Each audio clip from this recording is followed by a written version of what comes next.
يا أبا عبد الله يا أبا عبد الله.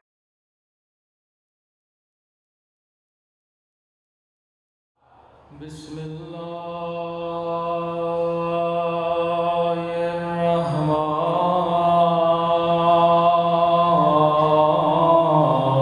الرحيم. الحمد لله رب العالمين.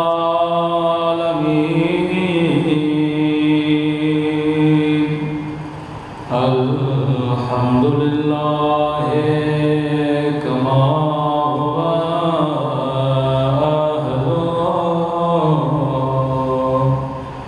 الصلاة والسلام على سيد المرسلين وخاتم النبيين أبي القاسم محمد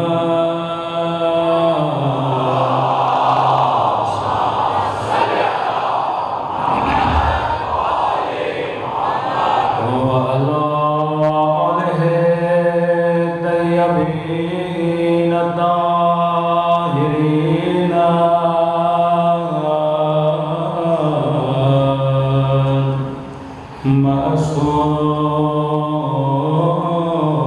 معصومين. صبر کی دعا امام زمان. اللهم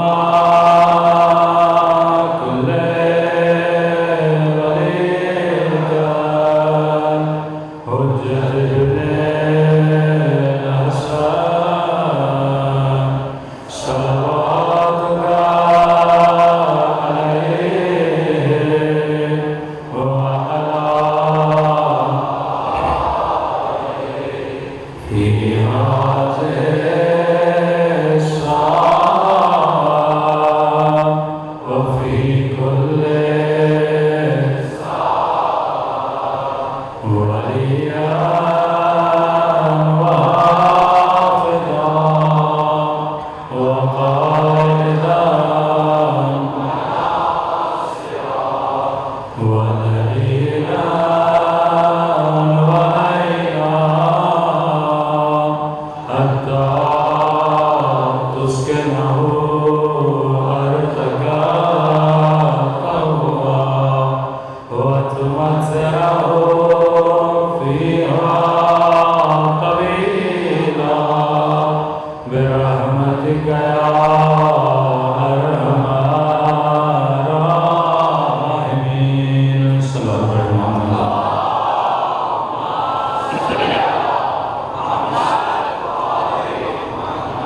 بسم الله الرحمن الرحيم. رب اشرح لي صدري ويسر لي أمري واحلل عقدة من لساني يفقهوا قولي.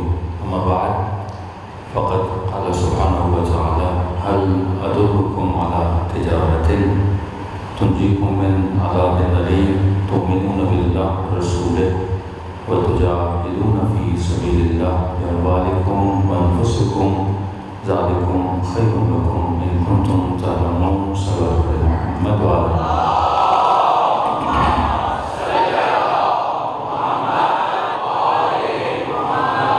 دعا ہے پروردگار عالم ہم سب کی عبادتوں کو اپنی بارگاہ عالی میں قبول فرمائے اور جس مقصد زندگی اور حیات کی خاطر یہ مجالس رکھی جاتی ہیں خدا و مقاصد میں ہم سب کو کامیابی نصیب فرمائے.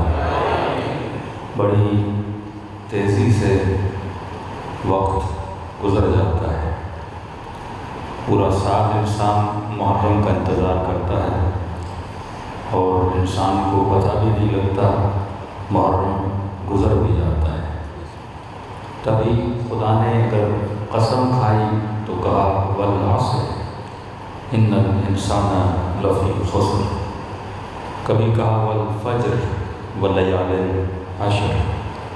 کبھی فجر کی قسم کھاتا ہے کبھی عصر کی قسم کھاتا ہے. عصر کا ترجمہ یہ نہیں کہ مجھے قسم ہے وقت کی، فجر کا ترجمہ یہ نہیں کہ مجھے قسم ہے وقت کی۔ اکثر لوگ ترجمے میں یہ مسٹیک بعض اوقات کر دیتے ہیں کہ اللہ نے کہا مجھے قسم ہے وقت کی، نہیں، اصل وقت ضرور ہے پر وقت کا ایک خاص حصہ ہے۔ فجر وقت ضرور ہے پر وقت کا ایک خاص حصہ ہے۔ اللہ نے اس خاص وقت کے حصے کی قسم کیوں کھائی اور کہا کہ انسان خسارے میں ہے؟ جب خسارے کی بات ہوئی تو اس نے عصر کی قسم کھائی، ظہر عصر، نماز ظہر نماز عصر۔ کہتے ہیں وقت عصر کی ایک خاصیت یہ ہے کہ وقت عصر بہت جلدی گزر جاتا ہے۔ اب ترجمہ اس طرح ہوگا کہ مجھے قسم ہے اس وقت کی جو بہت جلدی گزر جاتا ہے، کہ انسان خسارے میں ہے۔ اب یہ آپ خود بھی محسوس کر سکتے ہو کہ مولا امیر فرماتے ہیں بوڑھے سے پوچھو زندگی کیسے گزری تو کہے گا خواب کی طرح۔ آپ اپنے دادا دادی نانا نانی کو بٹھائیے 80 سال کے 75 سال کے، پوچھئے کہ دادا آپ کی زندگی کیسے گزری، عین یہی جواب دے گا کہ بیٹا پتہ ہی نہیں لگا 70 سال ایسے گزر گئے، جیسے کل میں نے جاب کی تھی، شادی کی تھی، آج پتہ ہی نہیں لگا، بچے بھی جوان ہو گئے، بچوں کے بچے بھی ہو گئے۔ اور یہی کیفیت ایک جوان کی ہے۔ 25 سال کے جوان سے پوچھو کہ زندگی کیسے گزری، وہ بھی یہی کہے گا پتہ ہی نہیں لگا، خواب کی طرح گزر گئے۔ 15 سال کے بچے سے پوچھو کہ زندگی کیسے گزری، وہ بھی کہے گا پتہ نہیں لگا، خواب کی طرح گزر جائے گی۔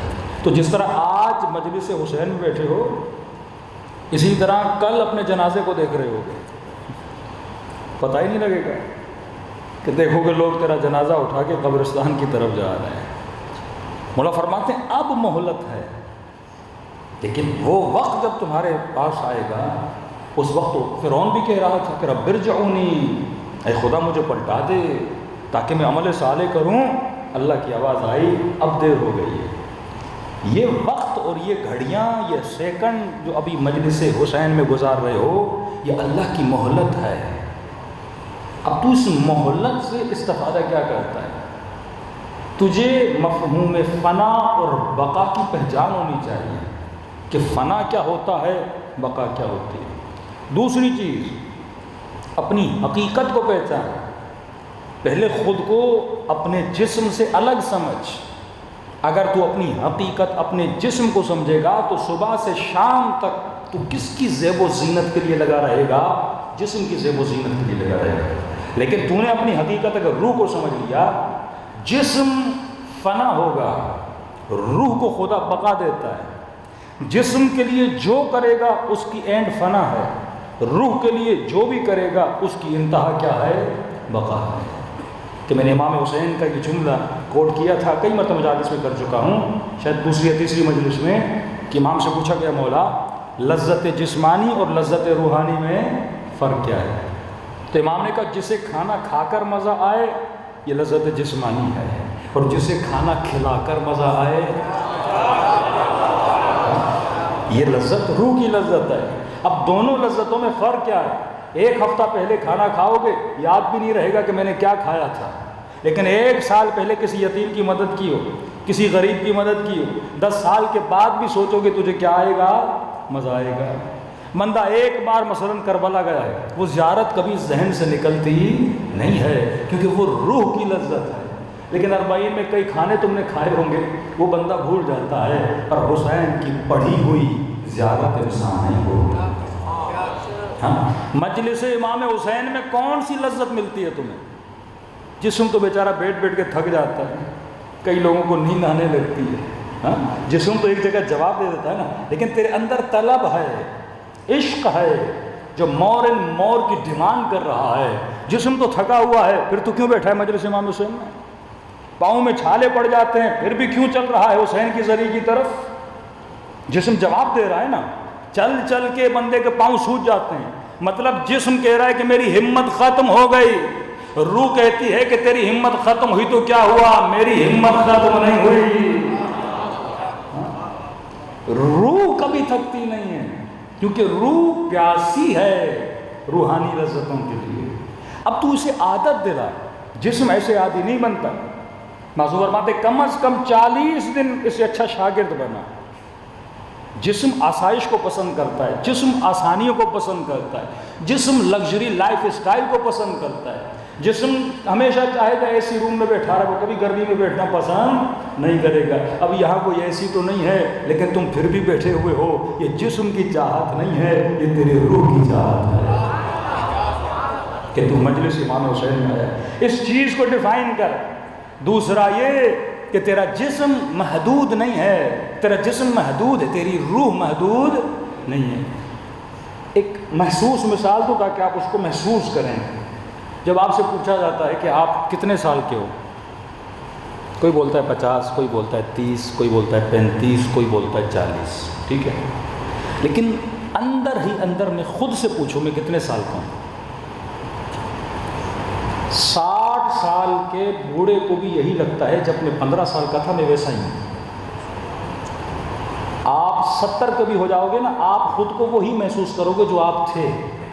یہ اور بات ہے، گھٹنوں میں تکلیف ہوگی، کھانے پینے میں تکلیف ہوگی، چلنے پھرنے میں تکلیف ہوگی، لیکن آپ جب خود کو دیکھو گے نا آپ تو بولو گے میں وہی ہوں، بس میرا تجربہ بڑا ہے، میرا علم بڑا ہے، لیکن میں تو وہی ہوں جیسے آپ 7 سال کے تھے، جیسے آپ 15 سال کے تھے۔ تو روح میں رد و بدل نہیں آتا۔ یہ جسم ہے جو بوڑھا ہو جاتا ہے، روح کبھی بوڑھی نہیں ہوتی۔ روح کی کوئی ایج ہی نہیں ہوتی کہ 50 سال کی ہے یا 60 سال کی ہے، کیونکہ روح لامحدود ہے، وہ ایسا وجود مجرد ہے۔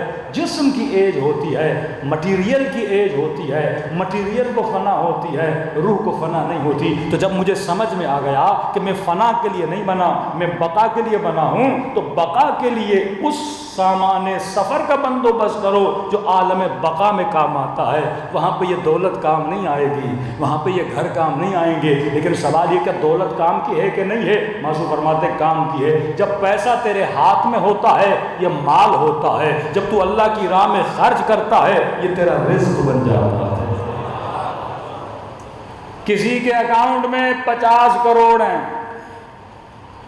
کہ مولا یہ مال ہے یا رزق ہے؟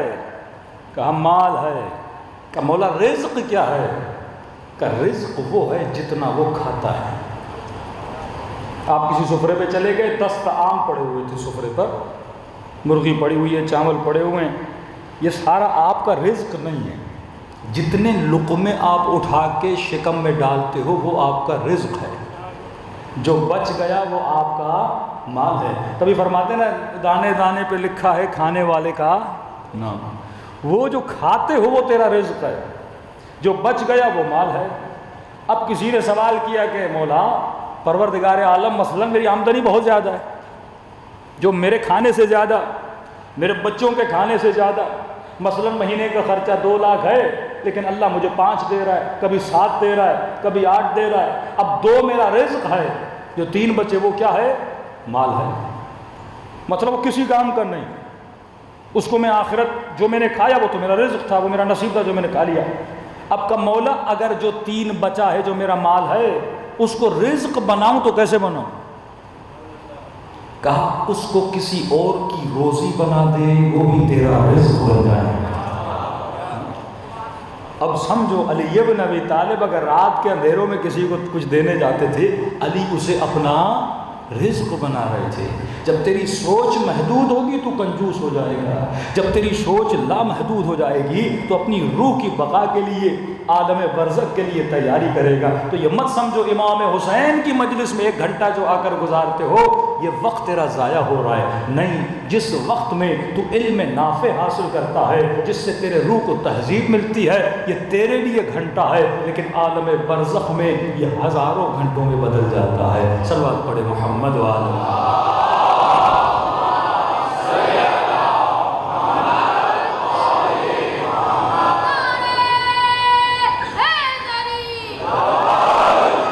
دوسری چیز دشمن نے، کل میں نے اشارے کیے، ہمیشہ کوشش کی کہ معاشروں کو اگر تباہ کرنا ہے تو لوگوں کو ایتھیسٹ بناؤ، دین کا انکار، وجود خدا کا انکار کرو۔ کیونکہ خدا کے وجود کا انکار ہوا، دین کا انکار ہوا، دین کا انکار ہوا تو انبیاء، اولیاء، ائمہ سب کا انکار ہوا۔ دوسری چیز کہا یہ جتنے مقدسات ہیں، ماتم کرنا، مولا حسین کے غم میں گریہ کرنا، کہا یہ سب خرافات ہیں، یہ لوگوں کی بنائی ہوئی چیزیں ہیں۔ یہ آج کل جو براڈ مائنڈڈ لوگ ہیں ایسی باتیں کرتے ہیں۔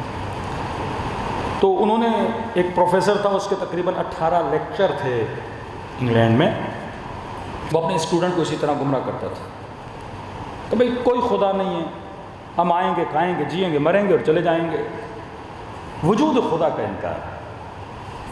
تو اس لیے معصومین نے فرمایا ہر مومن کے لیے ضروری ہے کہ وہ کم از کم اللہ کے وجود پہ کچھ دلیلیں رکھیں، کیونکہ اگر آپ کی فاؤنڈیشن مضبوط نہیں ہے آپ کا گھر مضبوط نہیں ہوگا۔ اہل بیت نے مناظرے کیے ہیں وجود خدا پر، دہریوں سے مناظرے کیے ہیں وجود پروردگار عالم کے، اور میں شروع سے بتاتا آ رہا ہوں کہ ہر انسان عاشق کمال ہے یا لامحدود کا عاشق ہے۔ تو اگر کسی چیز کا طالب ہے تو مطلوب کا ہونا ضروری ہے۔ اگر میرے اندر آم کی ڈیمانڈ ہے تو آم کا ہونا ضروری ہے۔ اگر مجھے پیاس لگتی ہے تو پانی کا ہونا ضروری ہے۔ اگر مجھے بھوک لگتی ہے تو کھانے کا ہونا ضروری ہے۔ تو اگر میں کسی ایسی شے کے پیچھے ہوں جو لامحدود ہے تو کسی لامحدود کا ہونا بھی ضروری ہے۔ اور معصوم فرماتے وہ لامحدود کون ہے؟ وحدہ لا شریک ہے، وہ تیرا پروردگار عالم ہے۔ انہوں نے بڑی کوشش کی کہ نوجوانوں کو دین سے دور کیا جائے۔ اب کیونکہ جو نظام، دو نظام ہیں، ایک نظام طاغوت، ایک نظام ولایت، تو کس نظام کا سپاہی بننا چاہتا ہے؟ امام حسین کربلا میں ایک بہت بڑی سویلائزیشن بنانے آئے۔ کربلا ایک واقعے کا نام نہیں ہے، کربلا ایک سویلائزیشن، ایک تمدن کا نام ہے۔ جس سویلائزیشن میں بچہ بھی ہے، جوان بھی ہے، بوڑھا بھی ہے، مسیحی بھی ہے، سنی بھی ہے، شیعہ بھی ہے، جس سویلائزیشن کی بنیادیں غیرت پر ہیں، جس سویلائزیشن کی بنیادیں حیا پر ہیں، جس سویلائزیشن کی بنیادیں جذبہ ایثار پہ قائم ہیں، جس سویلائزیشن کی بنیادیں تسلیم محض پہ قائم ہیں، جس سویلائزیشن کی بنیادیں رضا بالرضا پہ قائم ہیں۔ نظام طاغوت بھی ایک سویلائزیشن رکھتا ہے، لیکن نظام، اب آپ سمجھیں یہ امام زمانہ حکومت بنا رہے ہیں، یہاں پہ ایک حکومت یزید بنا رہا ہے۔ مولا کی حکومت کے پلر کیا ہیں اور یزید کی حکومت کے پلر کیا ہیں؟ اگر یہ دو پلر آپ سمجھ گئے، آپ کی زندگی کو ایک جہت ملے گی، آپ کی زندگی کو ایک ڈائریکشن ملے گی کہ اگر میں امام زمانہ کے نظام میں رہوں گا، مولا ایسا کیا کریں گے؟ وہ کون سی جادو کی چھڑی ہے جو امام زمانہ آ کر لگائیں گے اور دنیا سدھر جائے گی؟ اور قرآن میں وہاں پہ حضرت نوح کہہ رہے ہیں پروردگارا میری قوم پہ عذاب نازل کر دے، کیونکہ مجھے یقین ہے اس قوم کا بچہ بھی پیدا ہوگا تو کافر ہو کر پیدا ہوگا۔ اتنا اللہ کے نبی کو یقین کیسے ہو گیا کہ جو بچہ پیدا ہوگا وہ چور پیدا ہوگا، کافر پیدا ہوگا؟ کیوں؟ کیونکہ جب انوائرمنٹ کافرانہ ہو جاتا ہے تو اس زمین میں جو بچے پیدا ہوتے ہیں وہ بھی آٹومیٹیکلی کافر بن جاتے ہیں۔ لیکن جب انوائرمنٹ اہل بیت علیہ الصلوۃ والسلام والا ہوتا ہے تو اس انوائرمنٹ میں جو بچے پیدا ہوتے ہیں، کوئی بچہ قاسم بن کے ابھرتا ہے، کوئی بچہ اکبر بن کے ابھرتا ہے، کوئی بچہ حضرت عباس بن کے ابھرتا ہے۔ وہ سویلائزیشن جو اہل بیت علیہ الصلوۃ والسلام نے بتائی، اس سویلائزیشن میں جذبہ ایثار ہے۔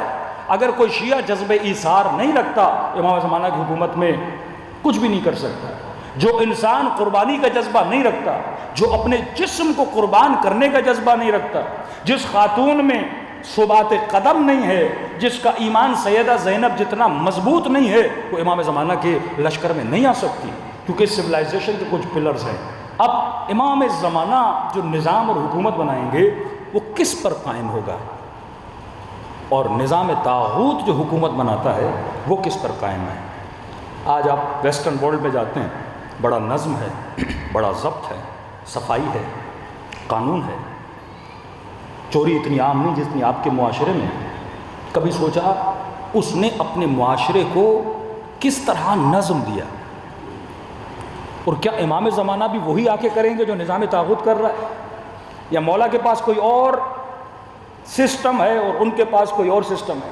آج جتنے بھی دنیا کے سسٹم ہیں وہ ناکام ہوتے ہوئے نظر آ رہے ہیں۔ ایک پاکستانی جب پاکستان میں آتا ہے تو سگنل توڑ دیتا ہے، لیکن جب یو کے جاتا ہے، کینیڈا جاتا ہے، یو ایس جاتا ہے، رات کے 2 بجے کوئی گاڑی نہیں ہوتی، انسان کا بچہ بن جاتا ہے، سگنل کے پیچھے کھڑا ہو جاتا ہے۔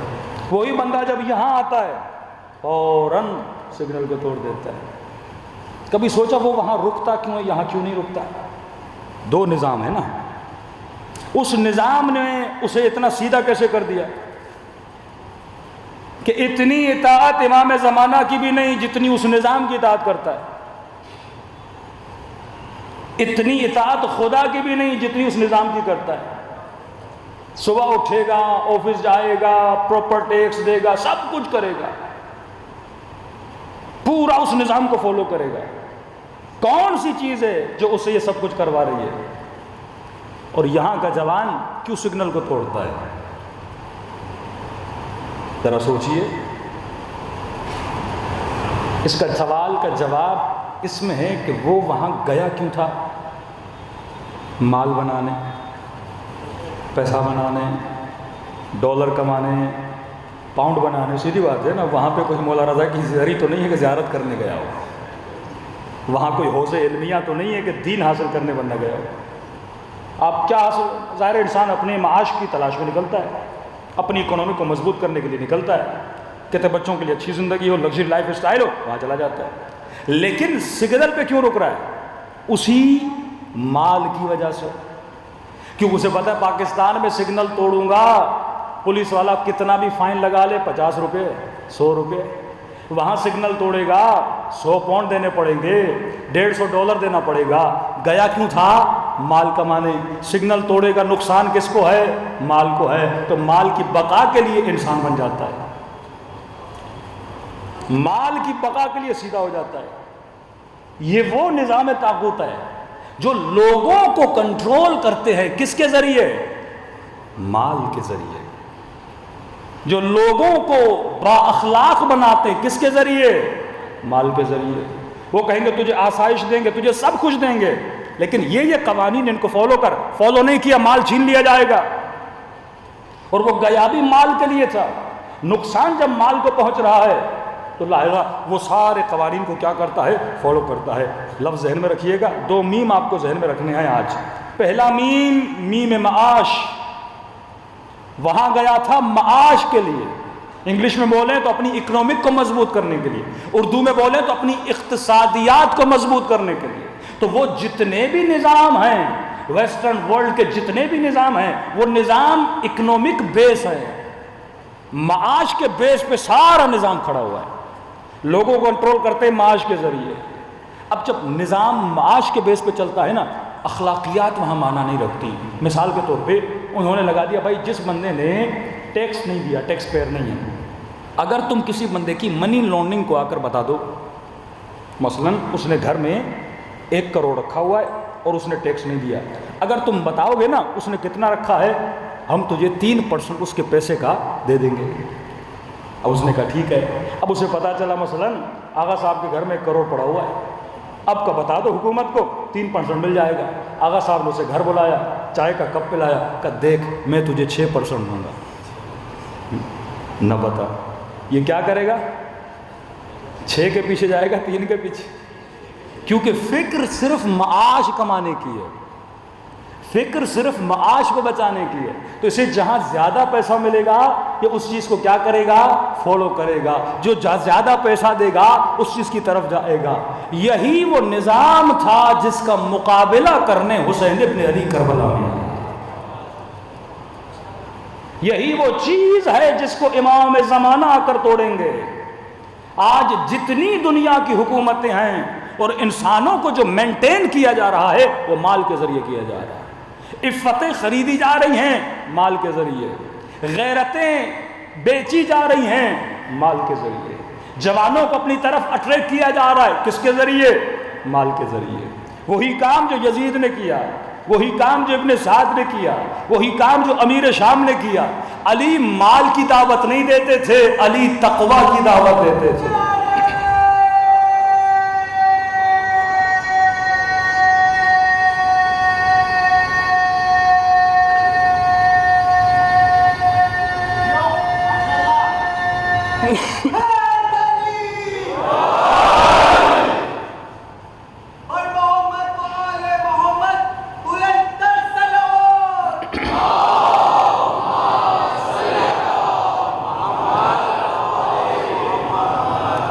ذہنوں کو معاش پہ ٹکا کے رکھیے گا کیونکہ آگے نتیجہ نکلنا ہے. اگر ذہن آپ کا ہٹا تو آپ نتیجے تک نہیں پہنچیں گے. مطلب حکومت کو فالو جب لوگ کرتے ہیں، جو حکومتیں معاش کی بنیاد پہ ہوتی ہیں، تو لوگ قانون مند بنتے ہیں، فرما بردار بنتے ہیں. کس کی بنیاد پر؟ معاش کی بنیاد پر. اب تھوڑا اپنی زندگی میں آؤ. امام کے نظام کو میں اس کے بعد بیان کروں گا کہ مولا اپنی حکومت کس چیز کی بنیاد پہ بنائیں گے. مولا لوگوں کو کس طرح کنٹرول کریں گے کہ بندہ سگنل پہ رک جائے. مولا فائن نہیں لگائیں گے. کس طرح کنٹرول کریں گے لوگوں کو.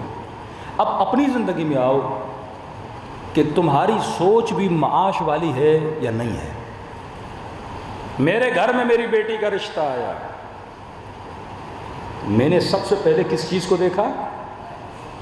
معاش کو. مطلب میں بھی اسی نظام طاغوت کا ایک حصہ ہوں. نام حسین کا لے رہا ہوں، پر جو دماغ میرا چل رہا ہے وہ کس کے مطابق ہے؟ نظام طاغوت کے مطابق ہے. میرے ڈیسیژن کا بیس کیا ہے؟ معاش ہے. اور نبی کے گھر میں زہرا کا رشتہ آیا.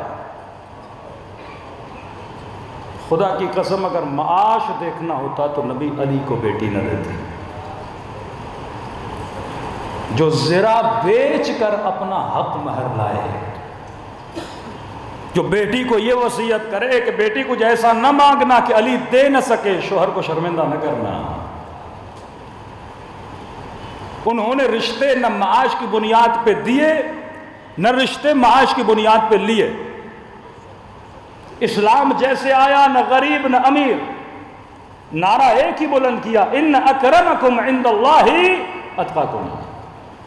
اللہ کے دربار میں معیار معاش نہیں ہے. تو پھر نمرود بہت پیسے والا تھا، قارون بہت پیسے والا تھا. آج ہماری سوچیں کیا ہے؟ ہم دل میں عزت و احترام کس کا کرتے ہیں؟ ہم سب کے اندر شرک خفی موجود ہے. موضوع فرماتے ہیں اگر کوئی بندہ تمہارے سامنے سے گزرے اور وہ تجھے سلام کرے تو اسے جواب دے.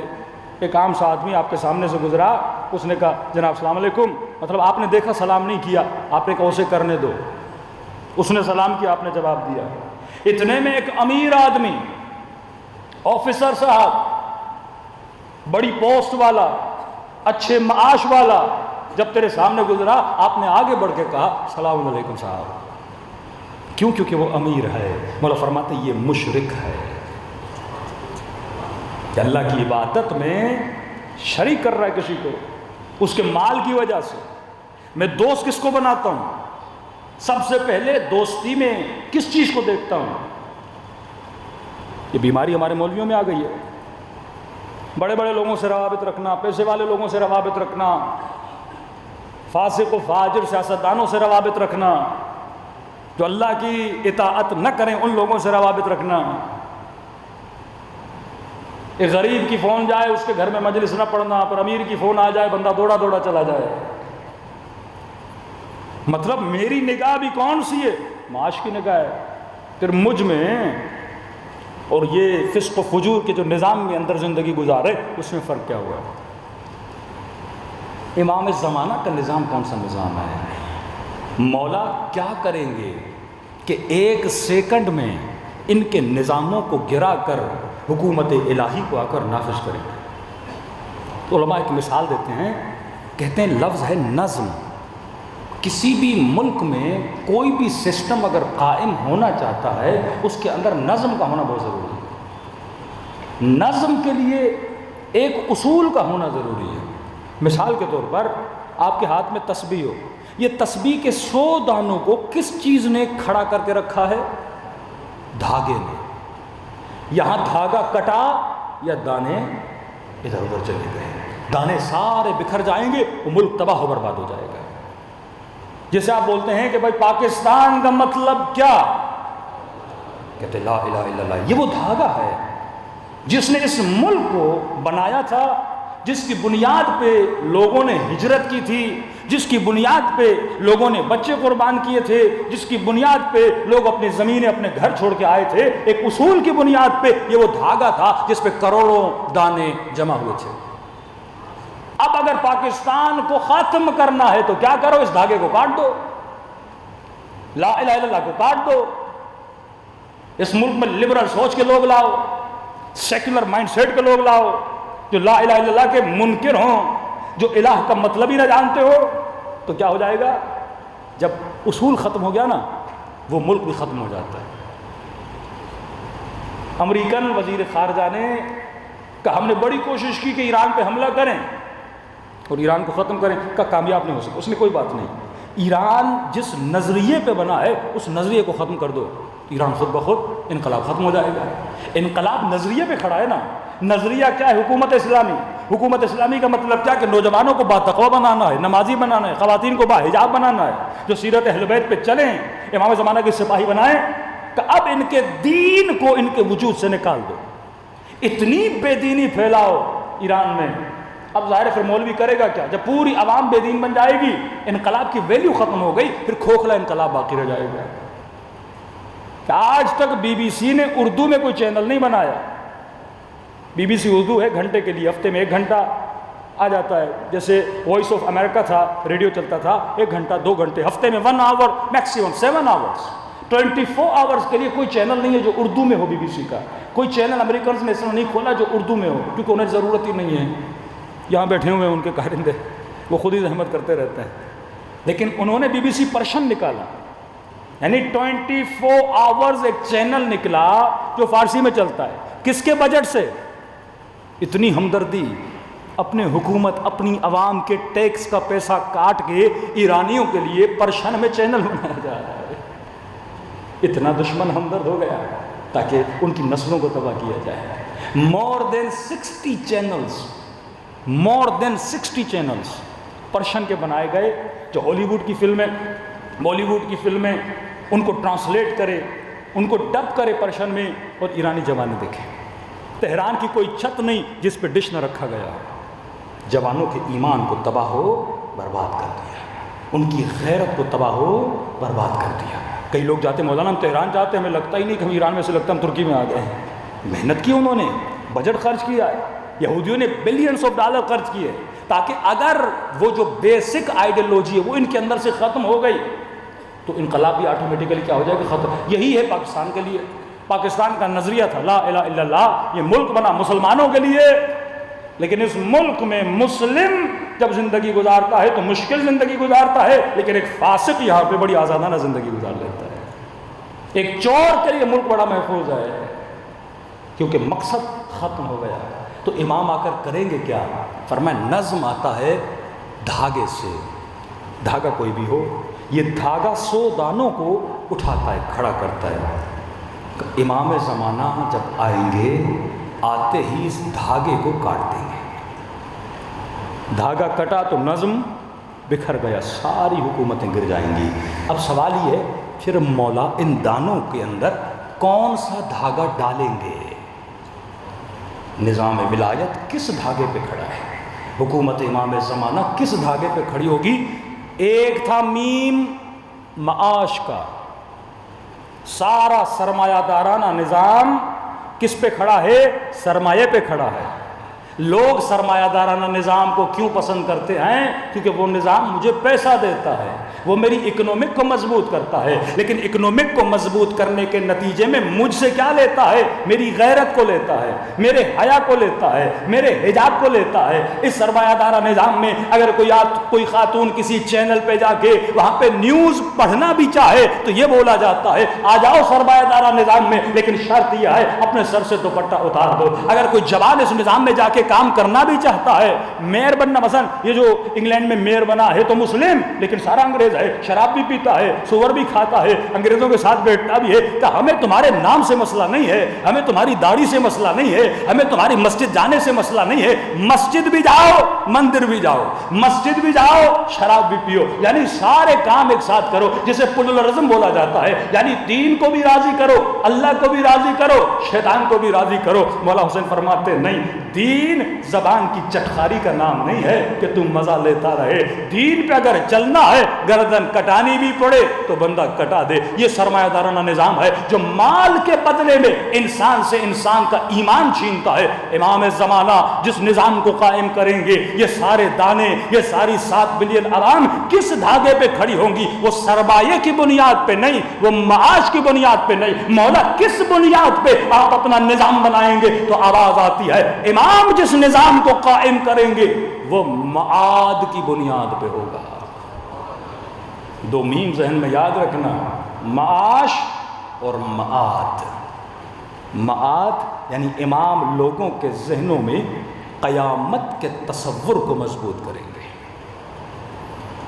کہ اگر یہ رات کے اندھیرے میں بھی کھڑا ہو جائے یہ کیمرہ کی آنکھ سے نہ ڈرے، رب کی آنکھ سے. اگر کسی سگنل پہ کیمرہ نہ لگا ہو تو بندہ سگنل توڑ دیتا ہے، اسے پتا ہے کیمرہ دیکھ نہیں رہی، فائن کٹے گا نہیں، سگنل کو توڑ دیا.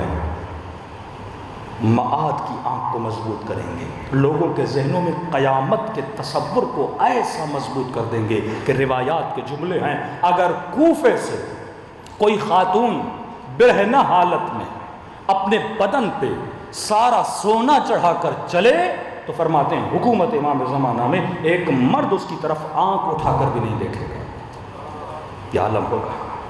فرمایا اگر کوئی امیر ہاتھوں میں سونا زیور مال لے کر گلیوں میں آوازیں دے گا ہے کوئی مجھ سے زکوٰۃ لینے والا، کوئی نہیں ہوگا اس سے زکوٰۃ لینے والا. پتھر اور سونے میں فرق نہیں رہے گا، زمین اپنے سونوں کو باہر نکال دے گی، بندہ دیکھے گا کوئی اٹھانے کے لیے تیار نہیں ہوگا، کیونکہ تعلقات اب معاش کی بنیاد پہ نہیں بنیں گے، معاد کی بنیاد پہ بنیں گے. بندہ دوستی اس لیے کرے گا تاکہ میری قیامت مضبوط ہو جائے، رشتہ اسے دے گا جس سے بیٹی کی قیامت مضبوط ہو جائے، کام وہ کرے گا جس سے اس کی آخرت بنے. یہی امام کا کام ہے. یہی نظریہ کربلا میں امام حسین نے آ کر مضبوط کیا کہ فرماتے ہیں ہر نبی نے جنت کا وعدہ دیا، جنت دکھائی نہیں. آدم سے لے کر خاتم تک ہر نبی ہر امام نے جنت کا وعدہ دیا، کسی نے جنت دکھائی نہیں. لیکن حسین وہ امام ہے جب چراغ کو بجھا دیا، کہا جسے جانا ہے چلا جائے، جسے جانا تھا وہ چلا گیا. لیکن جب چراغ بجھائی خالص اصحاب بیٹھے ہوئے تھے جو معاد کو مانتے تھے، معاش کے پیچھے نہیں تھے، بدن کی بقا کے پیچھے نہیں تھے، بچوں کی پرواہ کیے بغیر بیٹھے ہوئے تھے کہ مولا سب کچھ لٹتا ہے تو لٹ جائے، ہم اپنے معاد کو بچائیں گے. جن کے وجود میں معاد کا تصور مضبوط تھا وہ کربلا میں حسین کے ساتھ بیٹھے، جن کے وجود میں قیامت کا تصور مضبوط تھا وہ امام حسین کے ساتھ بیٹھے. کہ ہر نبی نے جنت کا وعدہ دیا، کمال حسین یہ تھا حسین نے جنت کا وعدہ بھی دیا اور کہا میری 2 انگلیوں کے درمیان دیکھو. سب اصحاب نے اپنی جنت کو حسین کی انگلیوں میں نہیں دیکھا تھا. کوئی امام یہ نہیں کر سکا، امام حسین نے مقام دکھایا. تو اے مومن اگر تیرا معاد مضبوط نہیں ہے، تمہارے ڈیسیژن یہ جو مائنڈ سیٹ تمہارا چل رہا ہے یہ کس بنیاد پہ چل رہا ہے؟ اگر تیری دوستیاں مال کی بنیاد پر ہیں، دنیا کی بنیاد پر ہیں، تیرے سفر، تیری ایجوکیشن، سب کچھ اگر معاش کی بنیاد پر ہے، ابھی تک تو نظام امام کو سمجھ نہیں پایا. اگر معاد کی بنیاد پر ہے تو سمجھ لو آج بھی تو حسینی ہے اور قیامت کے دن بھی حسینی بن کے اٹھے گا. صلوات پڑھے محمد و آلہ.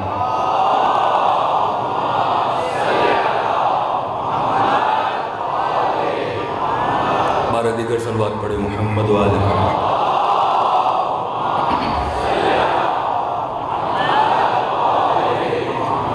مجلسوں کے درمیان کئی باتیں ہم کر جاتے ہیں، لیکن ظاہر خطابت میں کئی باتیں آدمی کرتا ہے اور اس کی تشریح پھر نہیں ہوتی، ظاہر ٹاپک الگ ہوتا ہے، بیچ میں کوئی بات آ جاتی ہے تو اس سے غلط فہمی انسان کے ذہن میں پیدا نہ ہو. کہ جھوٹ کی بات نکلی تھی تو ہم نے ایک جملہ کہا تھا کہ بندہ بیوی کو جھوٹ بول سکتا ہے. کسی مومن نے میسج کیا مولانا اب بیوی کو کون کون سے جھوٹ بول سکتے؟ ہاں تو مطلب ساری مجلس نہیں سنتے، جو کام کی بات ہے وہ لے لیتے ہیں. تو گھر سے ہماری گھر سے فون آیا ہمیں، ظاہر وہ ڈیلی ٹی وی پہ مجلس چلاتے ہیں، ہمارا بیٹا 6-7 سال کا وہ بھی دیکھتا ہے. تو کہا وہ آپ نے اس دن مجلس پڑھی والدین پہ یہ ہے کہ بچوں کی شادی جلدی کروائیں. تو میں نے کہا آج کل کے بچے اتنے تیز ہو گئے کہ پوری مجلس چھوڑ کے وہ یہ پوچھ رہا ہے بابا نے کہا شادی جلدی کرواؤ، تو آپ ہماری شادی کب جلدی کروا رہے ہیں؟ تو آج کی نسلیں بھی اتنی تیز ہو چکی ہیں، بچے بھی اتنے تیز ہو چکے ہیں۔ یہ نبی خدا کی حدیث ہے کہ چند جگہوں پہ جھوٹ بولنا جائز ہے، جان بچانے کے لیے، کسی کی جان بچانے کے لیے، دو مومنوں میں صلح کرانے کے لیے۔ جیسے غیبت حرام ہے، اشد من الزنا ہے، لیکن چند جگہوں پہ غیبت جائز ہے۔ کیسے؟ مثلاً ایک آدمی بزنس کرنا چاہتا ہے، وہ آپ سے آ کے پوچھتا ہے بھائی مولانا کے ساتھ بزنس کر رہا ہوں، مولانا کیسے آدمی ہے؟ اب آپ کو پتہ ہے مولانا 6-7 کے پیسے کھا چکے ہیں ابھی تک، اور آپ بولو نہیں میں غیبت نہیں کرتا، بھائی تیری مرضی کر نہ کر، کہتے نہیں، یہاں پہ غیبت کرنا جائز ہے، ایک آدمی کو نقصان سے بچا رہے ہو۔ ایک آدمی آپ سے کہتا ہے میں بیٹی کی شادی کروا رہا ہوں، فلاں لڑکا رشتہ لے کر آیا ہے، آپ کا بیٹا اس کے ساتھ پڑھتا ہے، آپ بتائیے کیسا آدمی ہے؟ آپ بولو نہیں میں تو بڑا مومن ہوں، میں غیبت نہیں حسن ظن کروں گا، بہت اچھا لڑکا ہے۔ تو کل اس کی شادی ہو گئی، اس بیچارے کی زندگی بیٹی کی تباہ برباد ہو گئی۔ ان مسئلوں میں جہاں بزنس کا مسئلہ ہے، رشتے کا مسئلہ ہے، کسی مومن کے نفع نقصان کا مسئلہ ہے۔ ایک بندہ سفر پہ جا رہا ہے، آپ سے پوچھتا ہے ڈرائیور کیسا ہے بھائی؟ آپ بولتے نہیں میں غیبت نہیں کرتا، آپ پہلے جا چکے، اس کو راستے میں نیند آ گئی اور گاڑی کلٹی ہو گئی، آپ بولو گے میں غیبت نہیں کرتا، وہ مومن کی تم جان لے رہے ہو۔ تو ایسی جگہوں پہ غیبت کی کیا ہے؟ اجازت ہے، جہاں عقل اور شرع اجازت دے۔ بالکل اسی طرح جو جھوٹ ہے، جھوٹ تو ویسے گناہ ہے، بدترین گناہوں میں شمار ہوتا ہے۔ معصوم فرماتے ہیں ہمارا شیعہ کبھی جھوٹ نہیں بولتا۔ بیوی کی بات آئی کہ بیوی کو کہاں جھوٹ بولا جا سکتا ہے۔ اب یہ نہیں کہ مولانا نے بول دیا جھوٹ جائز ہے تو اب ڈیلی گھر پہ جاؤ تو جھوٹ ہی بولتے رہو، اور دیر کر کے کیوں آئے؟ جھوٹ بول دو میٹنگ میں تھا، آج دیر کر کے کیوں آئے؟ مجلس میں تھا، پھر دیر کر کے کیوں آئے؟ دعائے کمیل میں تھا، بعد میں پتہ چلے دوستوں کے ساتھ بندہ گھومنے گیا تھا، سارے شخصیت آپ کی خراب ہو رہی ہے۔ جھوٹ جو بیوی سے بھی جھوٹ بولا جاتا ہے وہ بھی وہاں پر ہے جہاں پہ مثلا میاں بیوی میں جھگڑا ہو جاتا ہے۔ آپ کو پتہ ہے اس بات کے بتانے سے بہت ہنگامہ کھڑا ہو جائے گا، وہاں پہ آدمی کیا کر لیتا ہے؟ نیت اصلاح سے جھوٹ بول لیتا ہے۔ دوسری کہاں پہ جھوٹ بولا جا سکتا ہے؟ چھٹے امام، امام جعفر صادق،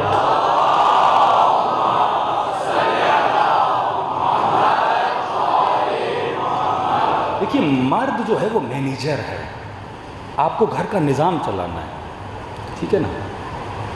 عورتوں کا جو اللہ نے وجود بنایا وہ حساس ہیں، ایموشنل بہت زیادہ ہیں۔ مثلا آپ کو یاد نہیں ہوگا جس دن شادی ہوئی تھی آپ نے کیا پہنا تھا، کس کو کیا دیا تھا، اس رات کیا بولا تھا، آپ کو یاد ہے۔ مرد کا ذہن کلی ہوتا ہے، کلیات کو یاد ہے، جرنل چیزیں سے یاد ہوتی ہیں، لیکن چھوٹی چھوٹی چیزیں سے یاد ہوتی ہیں۔ صلوات پڑھیں محمد و آل محمد۔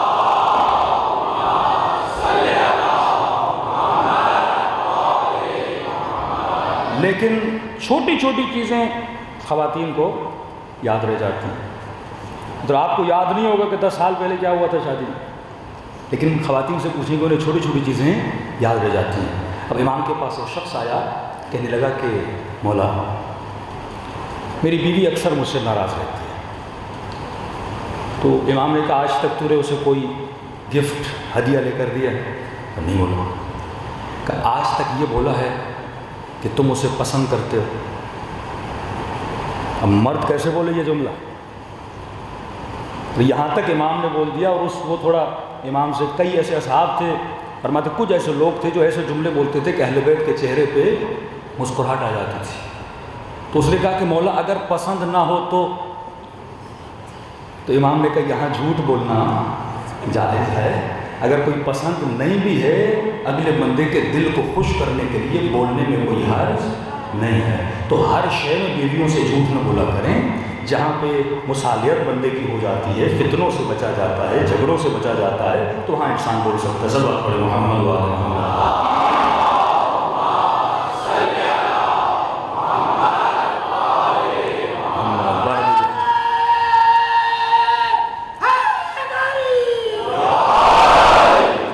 تو یہ دو دھاگے ہیں جن کو سمجھنے کی ضرورت ہے۔ جو سویلائزیشن آف امام زمانہ ہے وہ معاد کے دھاگے پہ کھڑی ہے، اور جو سویلائزیشن شیطان اور طاغوت کے نظام کی ہے وہ کس دھاگے پہ کھڑی ہے؟ وہ معاش کے دھاگے پہ کھڑی ہے۔ اگر میری زندگی میں جو بھی میں ڈیسیجن لے رہا ہوں، دوستیاں کر رہا ہوں، بیٹیوں کے رشتے دے رہا ہوں، اگر میری سوچ میں معاش ہے تو میری سوچ طاغوتی سوچ ہے، لیکن اگر میری سوچ میں معاد ہے، میں آخرت کو دیکھ رہا ہوں، تبھی رسول خدا فرماتے ہیں جس نے یہ دیکھ کر اپنی بیٹی کی شادی کروائی کہ فلاں بندہ مالدار ہے، فلاں بندہ پیسے والا ہے، فرمایا اور کل اگر اس کی نسل تباہ ہو گئی، اس نے تقوی نہیں دیکھی، اس نے خوف خدا نہیں دیکھا، فرمایا جب یہ مر جائے گا اس کے نام اعمال میں لکھا جائے گا اس نے اپنی بیٹی کا قتل کر دیا۔ قتل جسم نہیں ہے، من احیاها فکأنما احیا الناس جميعا، کہ مولا یہ زندہ کرنا تو اللہ کا کام ہے۔ فرمایا یہاں حیات سے مراد ہدایت ہے۔ اگر تم نے بیٹی کی شادی کسی فاسق و فاجر سے کرا دی، تم نے اس کی نسل کو کیا کر دیا؟ تباہ و برباد کرا دیا۔ اگر تم نے تقویٰ کو نہیں دیکھا، اگر تم نے خوف پروردگار عالم کو نہیں دیکھا، تم اپنی نسلوں کو تباہ و برباد کر دو گے۔ کہ مولا کس چیز کو دیکھا جائے؟ پھر چھٹے امام جعفر صادق علیہ الصلوۃ والسلام،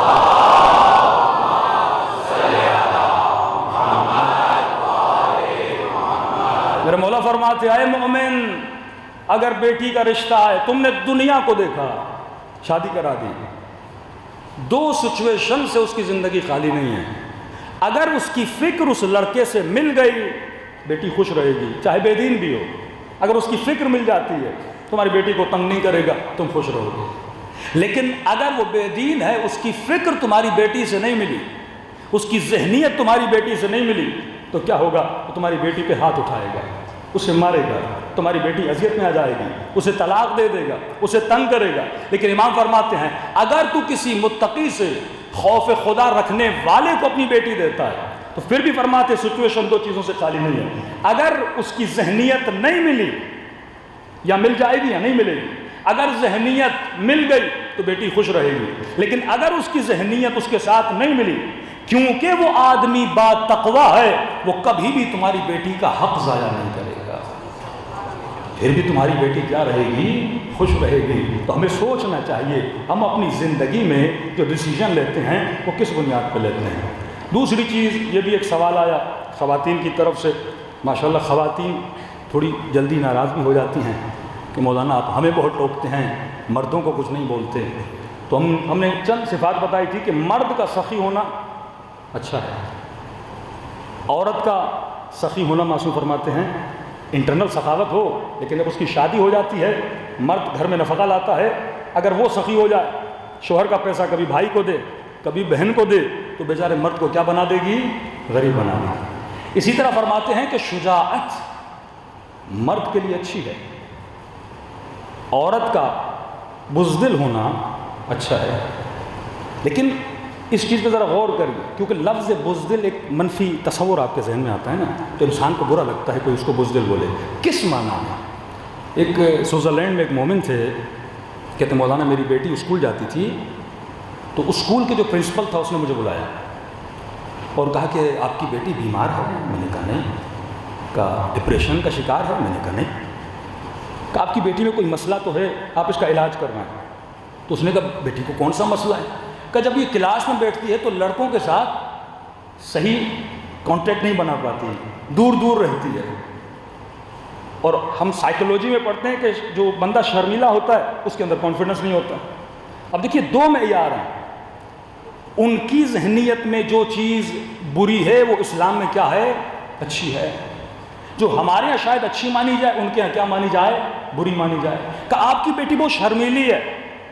اب شرم بذات خود اچھی صفت نہیں ہے، کہاں اچھی ہو جاتی ہے اور کہاں بری ہو جاتی ہے، اس کو معصوم ڈیفائن کرتے ہیں۔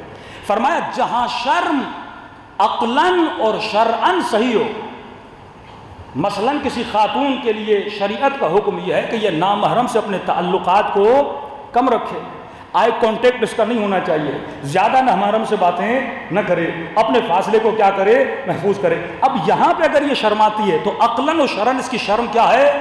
جائز ہے۔ لیکن اگر کوئی بندہ قم سے پڑھ کے آیا، نجف سے پڑھ کے آیا مولانا صاحب، اور اسے بولا جائے مولانا صاحب 15 منٹ لوگوں کو ہدایت تو کریے کہ مجھے شرم آتی ہے تقریر کرنے میں. یہ شرم عقلاً و شرعاً کیا ہے؟ جائز نہیں ہے، مذموم ہے. یعنی جہاں پہ عقل اور شرع آپ کو اجازت دے وہ چیز جائز ہے. بالکل اسی طرح اگر کوئی لڑکی یہ بولے کہ میں رات کے 2 بجے گھر سے نکلتی ہوں کیونکہ میں بہادر ہوں، نہ عقل اس کی اجازت دیتا ہے نہ شرع اس کی اجازت دیتا ہے. شرع کہتا ہے اگر نکلنا ہے تو اپنے محرم کے ساتھ نکلو، کسی مرد کے ساتھ نکلو. ایک لڑکا اگر رات کے 2 بجے نکلے اسے اتنا خطرہ نہیں ہے، لیکن اگر لڑکی نکلے گی اسے کیا ہے؟ خطرہ ہے. اگر لڑکیاں بہادر بن جائیں تو گھروں سے بھاگنے کے واقعات آپ کے سامنے آتے ہیں. یہ بہادری انسان کو تباہ و برباد کر دیتی ہے.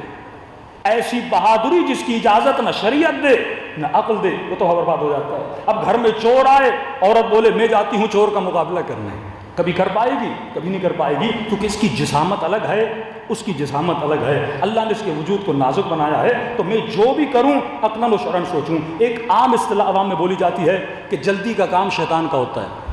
تو کیا ہر جلدی کا کام شیطان کا ہوتا ہے؟ اذان کی آواز ہے حی علی الصلاۃ، کیا مجھے جلدی مسجد میں نہیں جانا چاہیے؟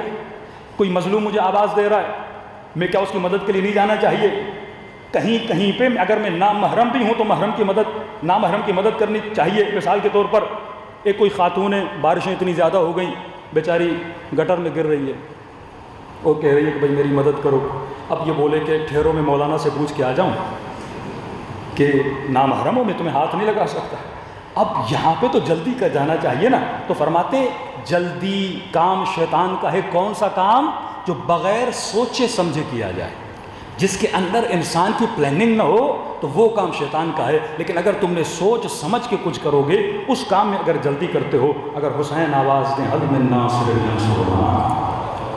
اس میں جلدی نہیں کرنی چاہیے، جلدی کرنی چاہیے. تو جب تک دین میں عقلانیت نہیں آتی، جب تک دین فہمی نہیں آتی، تب تک انسان کا شعور نہیں بڑھتا. صلوات پڑھے محمد و آل محمد.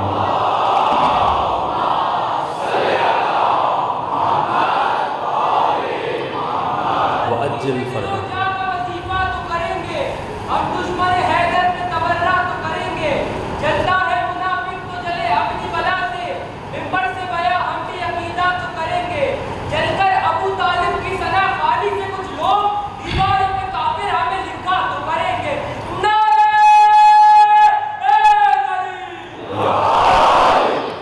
جب تک فکر امام حسین ہمارے وجود میں نہیں آتی، جب تک باطن فکر آپ کی ایسی نہیں بنتی جیسی امام حسین کی تھی.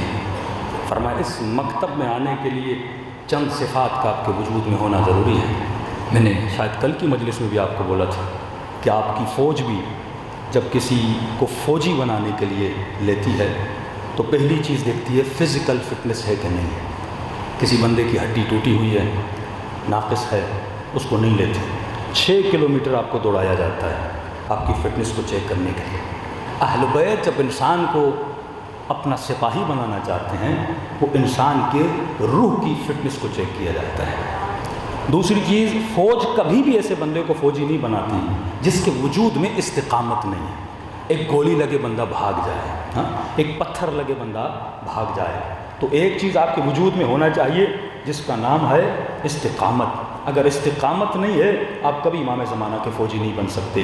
دوسری صفت، استقامت تو ہے لیکن اگر سپاہی اپنے جنرل کی بات کو نہ سنے، تسلیم نہ ہو جائے. کوئی بندہ فوج میں گیا ہے کہ نہیں گیا آپ کو پتہ ہونا چاہیے. اتنی تکلیفیں دی جاتی ہیں لیکن تسلیم ہونا چاہیے. آپ کو نہ کہنے کی اجازت وہاں نہیں ہے. جیسا آفیسر بولے گا آپ کو کرنا چاہیے. صفت تسلیم اگر آپ میں نہیں ہوتی، دین کا مطلب یہ نہیں کہ میں 20% اللہ کی سنوں 80% اپنی سنوں. جب کمپلیٹلی تسلیم آ جائے، یہ نہیں کہ مولانا داڑھی نہیں رکھتا کیونکہ میری بیوی کو اچھی نہیں لگتی. داڑھی رکھو کیونکہ علی کو اچھا لگتا ہے. اپنی مرضی نہیں، کس کی مرضی؟ تسلیم ہونا چاہیے، اللہ کی مرضی ہونی چاہیے. کوئی خاتون نے کہا کہ مولانا میرا شوہر کہتا ہے حجاب نہ کرو. میں نے کہا یہاں شوہر کی نہیں، علی بن ابی طالب کی اطاعت تیرے اوپر واجب ہے. تسلیم محض ہونا چاہیے. جب انسان 100% تسلیم ہو جاتا ہے. کسی نے کہا یا رسول اللہ میں نے خواب دیکھا آسمان سے کپڑا اتر رہا ہے. رسول خدا نے کہا یہ آخری زمانے کی امت کی نشانی ہے کہ یہ دین کو کپڑا سمجھ لیں گے، جسے جتنا پسند آئے گا کاٹ کے چلا جائے گا. کہ دین کپڑے کی مانند نہیں ہے، دین پانی کی مانند ہے. پانی گلاس میں ڈالو شکل گلاس جیسی ہو جاتی ہے, بالٹی میں ڈالو شکل بالٹی جیسی ہو جاتی ہے. کہ جب دین میں آؤ تو دین کو اپنی شکل میں نہ رنگو, جب دین میں آتے ہو تو اپنا حلیہ دین جیسا بنانا.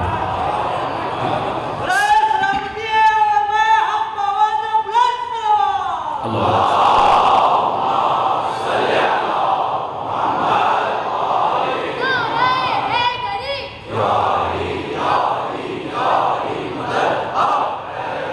فرمایا صبغۃ اللہ ومن احسن من اللہ صبغۃ. کون ہے جو اپنے وجود کو رنگ خدا میں رنگ دے؟ کربلائی رنگ میں جب تک خود کو نہیں رنگ دیتے. پہلی صفت ثبات, دوسری صفت تسلیم محض ہونا چاہیے, جو خدا نے کہا وہ تجھے کرنا چاہیے. تیسری صفت جو کربلا کے شہید کی بارز ترین صفت تھی وہ صفت ہے صفت ادب. اگر ادب نہیں تو یہ مومن کیسا؟ ہم سمجھتے ہیں صرف ادب ایک چھوٹا سا ٹاپک ہے. نہیں, سفرے پہ بیٹھنے کا ادب, باپ سے بات کرنے کا ادب, امام زمانہ سے ہم کلام ہونے کا ادب, مولا حسین کی زیارت سے جانے سے پہلے کا ادب. کئی لوگوں کو میں نے دیکھا جو بے ادبی سے امام حسین کی زیارت کرتے ہیں, نہ غسل کرتے ہیں, نہ وضو کرتے ہیں, نہ صاف کپڑے پہنتے ہیں. حسین کی مجلس میں آؤ تو با ادب ہو کر آیا کرو, با وضو ہو کر آیا کرو, کپڑوں کو پاک کر کے آیا کرو. یہ ادب ہے. جس کا ادب جتنا زیادہ اتنی معرفت اس کی زیادہ ہو جاتی ہے. یہ ادب انسان کو کہاں سے کہاں پہنچا دیتا ہے. یہ واقعہ میں نے پچھلے سال شاید سنایا تھا, لیکن سنو, ادب کرنے کی توفیق اہل بیت انسان کو کتنی دیتے ہیں. ایک ایرانی جوان تھا, نام اس کا تھا رضا. اتنا بے ادب تھا, کہتا جب غصہ آتا تھا تو میں کبھی اپنی ماں پر بھی ہاتھ اٹھاتا تھا. اب ماں باپ آپ کو پتہ بچوں کو ہدایت کرتے ہیں. آج زمانہ بہت بگڑ چکا, نگاہیں آلودہ, کان آلودہ, کردار آلودہ. ماں باپ سمجھاتے تھے, لیکن کہتا میں تنگ آ گیا ڈیلی ماں باپ کی ہدایت سے.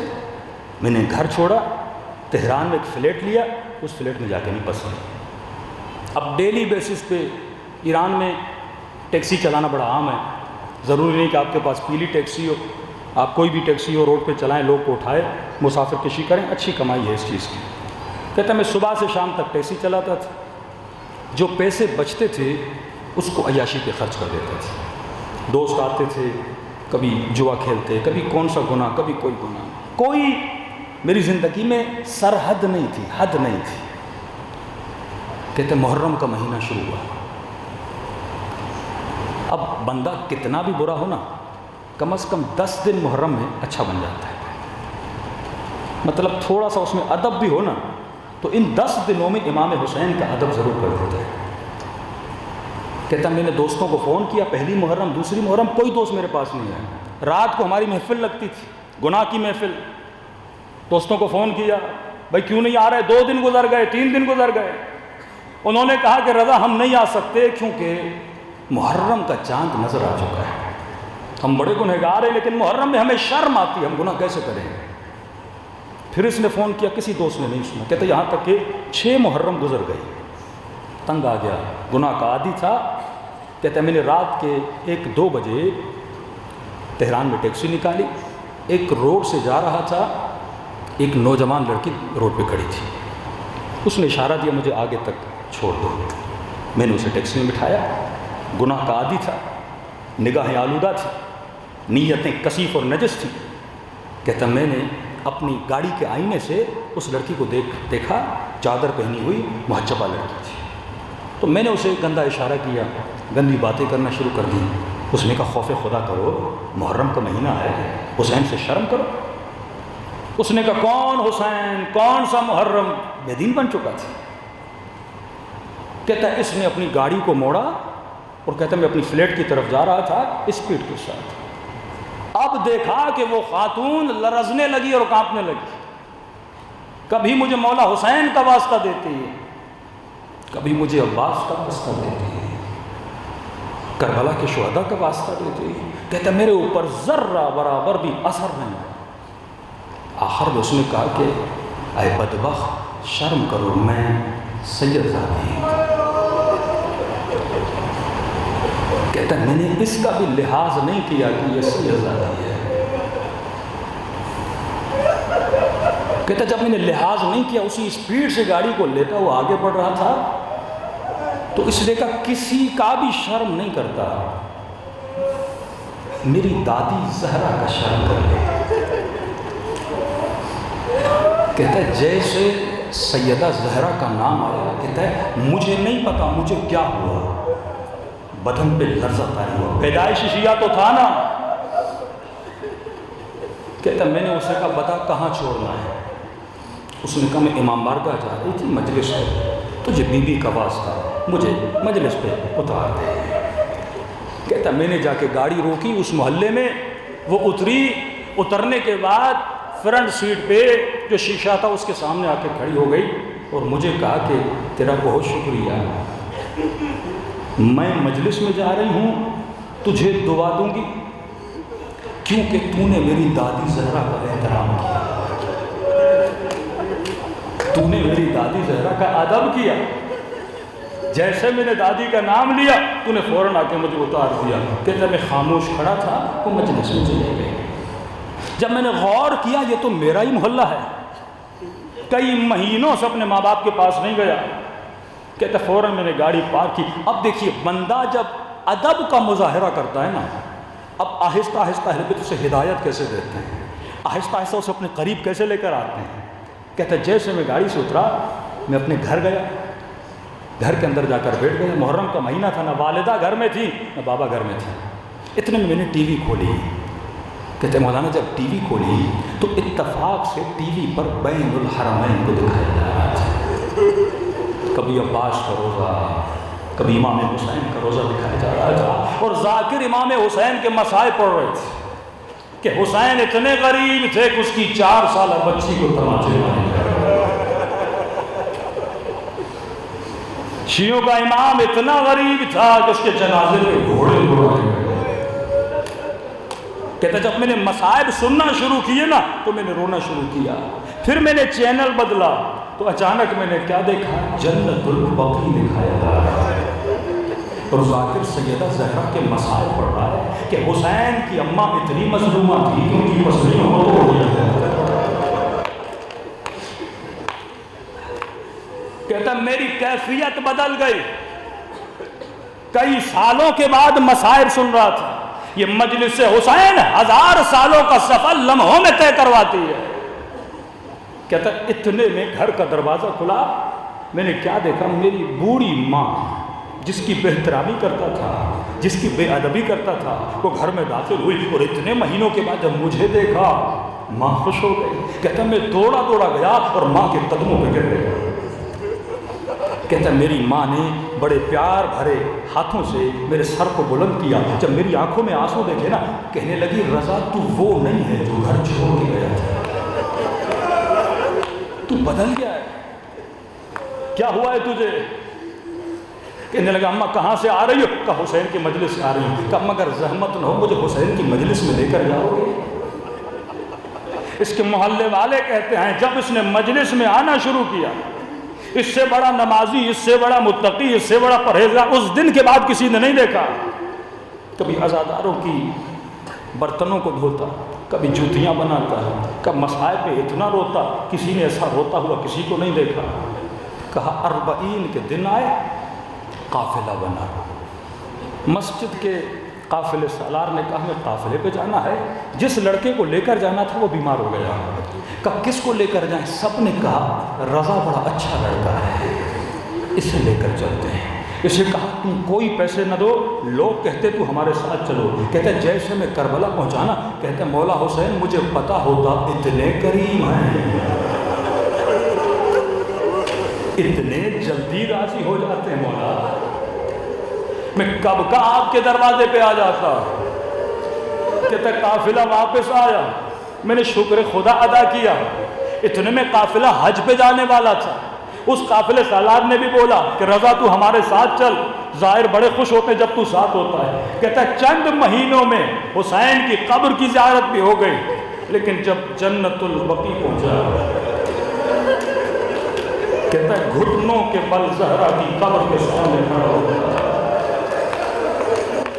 کہنے لگا بیوی میں بہت برا تھا، مجھے نہیں پتا یہ گھر اتنی جلدی لوگوں کو ہو بنا دیتا ہے، اتنی جلدی خطاؤں کو معاف کر دیتا ہے۔ کہتے ہیں حج سے واپس آیا، تہران کا بہت متقی ایک تاجر تھا، وہ میرے والد سے ملا، اس نے کہا کہ میں کئی دنوں سے دیکھ رہا ہوں اس محلے میں آپ کے بیٹے سے بڑا کوئی متقی نہیں ہے، اگر آپ راضی ہوں میں چاہتا ہوں اپنی بیٹی کی شادی اس جوان سے کراؤں۔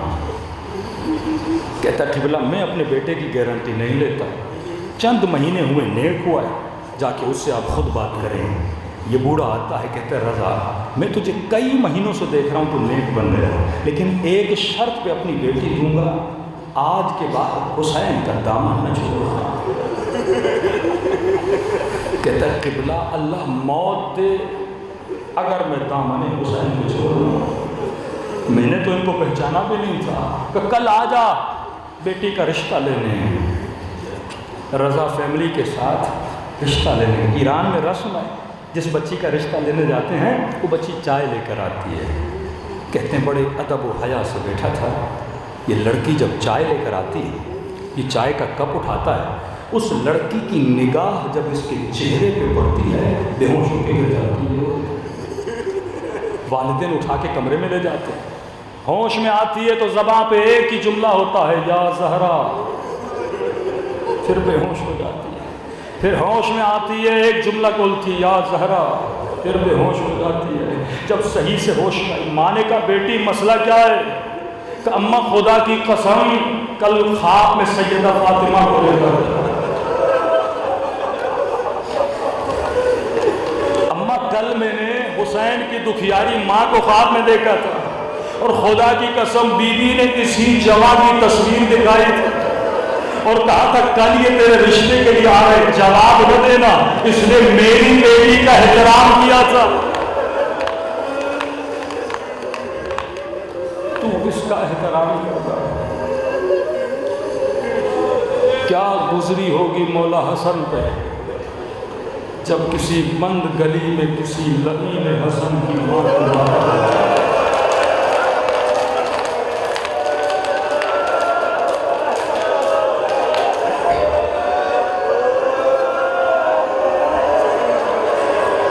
مصائب کو جب تک محسوس نہیں کرو گے نا دل سے رو نہیں پاؤ گے، یہ راتیں رونے کی راتیں ہیں۔ میں نے ایک جوان سے ایک سوال کیا تھا، میں نے کہا جوان مجھے یہ بتا اگر کسی بند گلی میں تیری نظروں کے سامنے تیری ماں کو کوئی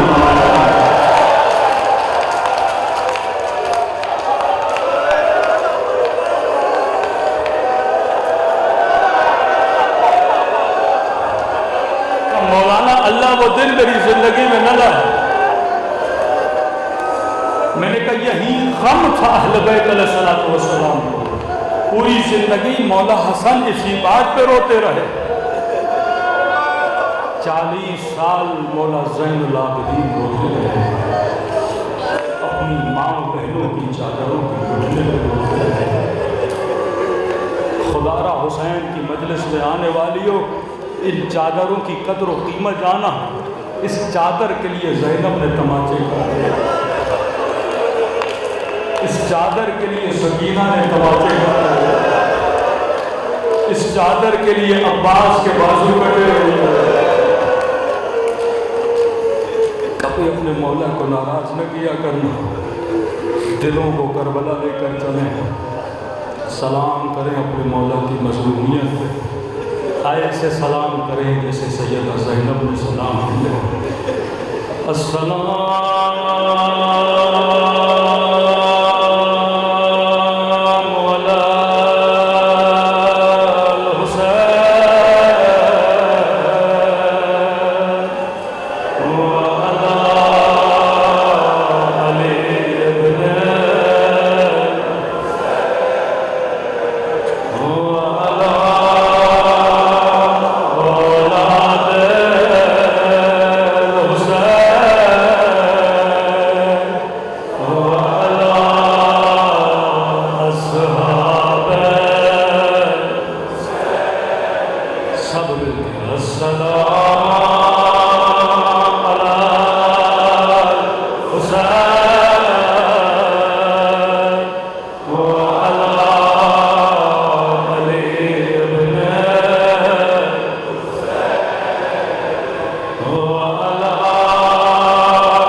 زندگی میں ہر نوح خان کا نوحہ سنتے ہو، لیکن کبھی کبھی امام زمانہ کا بھی نوحہ سنا کرو۔ زیارت ناحیہ امام زمانہ کا نوحہ، تو فرمایا میرا سلام ہو ان زخمی کلالیوں پہ جنہیں پسے کرنا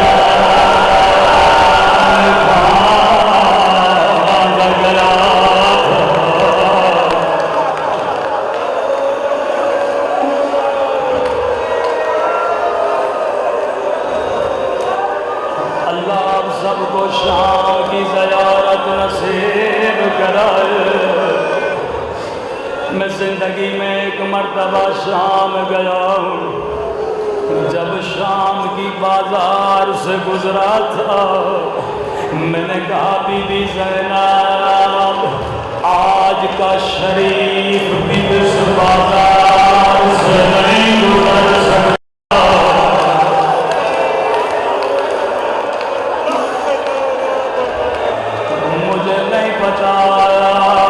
علی کی بیٹی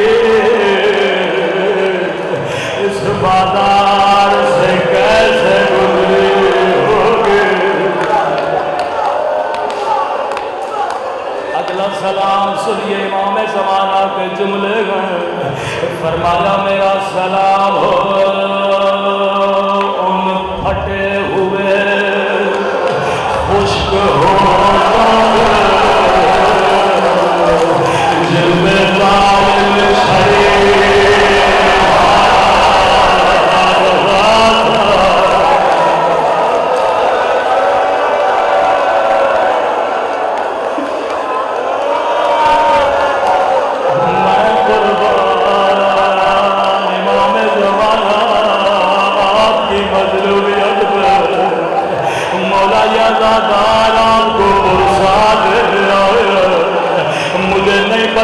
کربلا میں ہے، نجف میں ہے، یا شام میں ننی سی قبر سکینہ پہ ہے، یا جنت البقیع میں ہے، ٹوٹی ہوئی قبر زہرا پہ ہے۔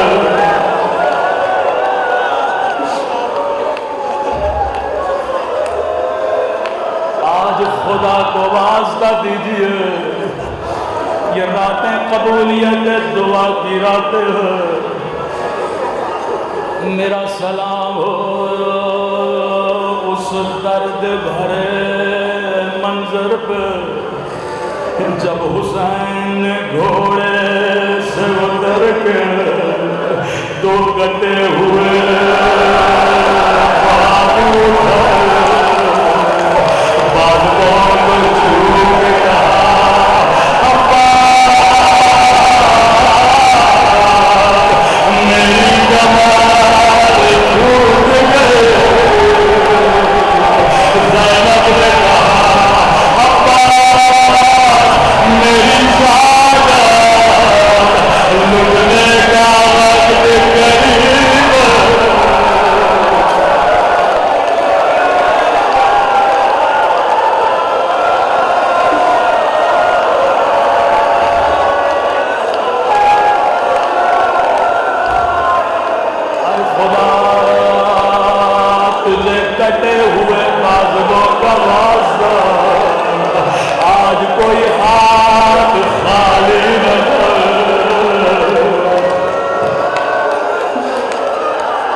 مختصر روایت پڑھوں گا، وقت بہت ہو چکا۔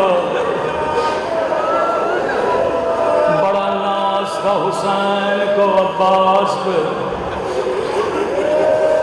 امام حسین کی خدمت میں آئے، مولا اجازت دیجیے۔ فرمایا عباس میں تجھے روکتا نہیں، زینب کو تجھ پہ بڑا ناز ہے۔ عباس اگر زینب اجازت دے میں حسین بھی نہیں روکوں گا۔ بی بی زینب کے خیمے میں آئے، بڑے ادب سے کھڑے ہو گئے، جس طرح نمازی مسلح پہ بیٹھتا ہے، ایسے زانوں میں ادب لگا کے بیٹھے۔ بی بی زینب نے کہا عباس میں سمجھ گئے کیوں آئے ہو، میں تجھے روکتی نہیں لیکن میری کچھ باتیں سنتا جا۔ جی میری آقا زادے، عباس شہر کوفہ تھا، حکومت بابا علی کی تھی، میرا قافلہ کوفے کے باہر رکا، بابا نے فرمایا حسن رات ہونے دے، بازاریں بند ہونے دے، میں قربان علی کی غیرت۔ عباس بازاریں بند ہو گئیں، بابا خود میرے استقبال کے لیے آئے، میرے اونٹ کی مہار کو تھاما، تھوڑی سواری آگے بڑھی، بابا نے کہا زینب ذرا ہماری کا پردہ ہٹانا، میں نے پردہ ہٹایا، کہا زینب یہ کوفے کا بازار ہے۔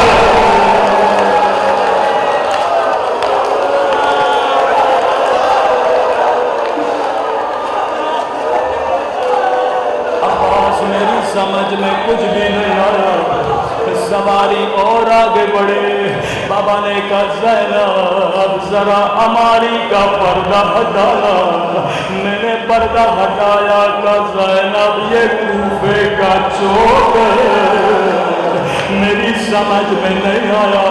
میں نے کہا بابا اگر بازار دکھانے ہیں حسن کو دکھائیے، اگر چوک دکھانا ہے حسن کو دکھائیے، بابا بیٹیوں کا بازار ہو سکا، اتنا کہنا تھا میری سواری بٹھائے، بابا کی آنکھوں سے آنسو رہے تھے، کبھی میرے سر کے بوجھ سے لگے، کبھی میری کلائیاں جھومنے لگے، اور زینب یہی بازار ہوگا، تیرے ہاتھوں میں رکھیا، تیرے سر پہ چادر نہیں ہوگے۔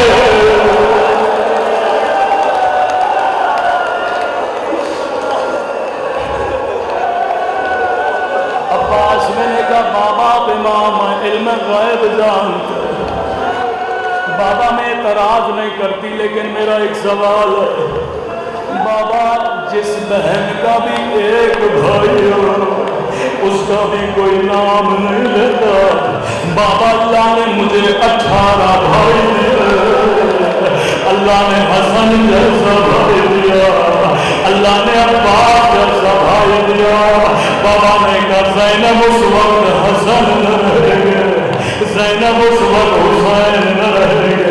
اب سنیں گے کہ زینب نے کیسے خدا حافظ کیا، کہ عباس کھڑا ہو جا، دونوں باہیں بھائی کے گلے میں ڈالے، کہا خدا حافظ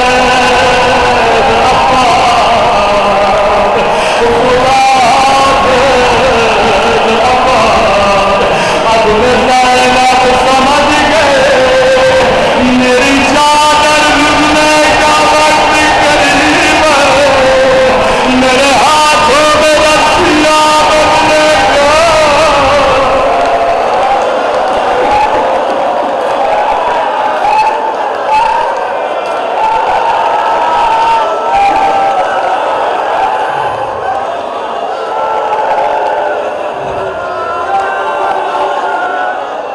اللہ سب کو قبر عباس کی زیارت نصیب کرائے۔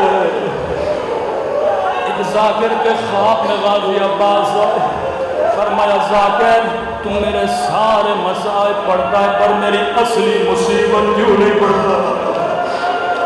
کہ مولا میں نے یہ پڑھا غازی کے بازو کٹے، میں نے یہ پڑھا آنکھ میں تیر لگا، کہ یہ سارے میرے مسائل پر میری اصلی مصیبت نہیں۔ کہ غازی عباس آپ خود بتائیے، کہ اگر تیری آنکھ میں چھید بھی چلی ہے، تجھے پوری رات نیند نہیں آتے، ذاکر میرے عزاداروں کو بتا دو میرے دونوں بازو کٹ چکے، ظالم نے میری آنکھ میں تیر مارا تھا، اگر بازو ہوتے میں ہاتھ سے تیر نکالتا، لیکن میرے بازو سلامت نہیں تھے، میں نے سر کو بڑا ہلایا تاکہ تیر نکلے، لیکن تیر نہ نکلا، میرا قد بڑا تھا، میں نے گھٹنوں کو اوپر کیا، تیر کو گھٹنوں کے درمیان دیا، جیسے میں نے سر جھکایا کسی ظالم نے میرے سر پہ گول مارا۔ اے میرے داداروں کو بتا دے، کربلا کا جو بھی شہید جب گھوڑے سے گرا اس کے بازو سلامت تھے، لیکن میرے بازو سلامت نہیں تھے، میری آنکھ میں تیر تھا، وہ میرے چہرے کے بل زمین پہ گرا۔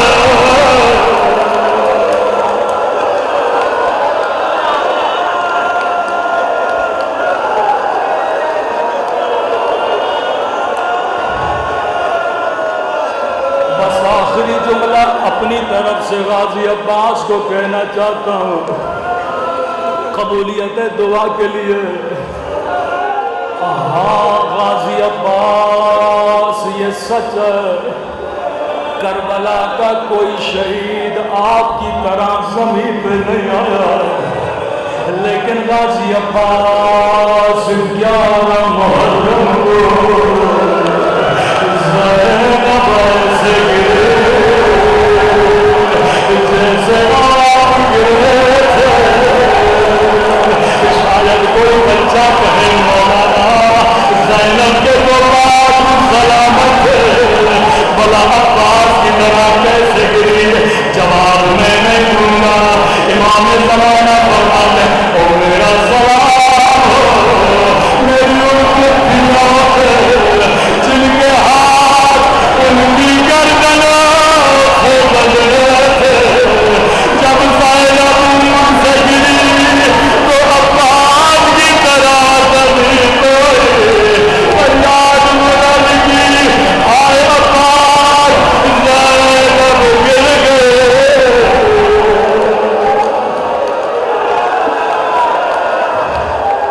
اللہم اشفی صدر الحسین بظہور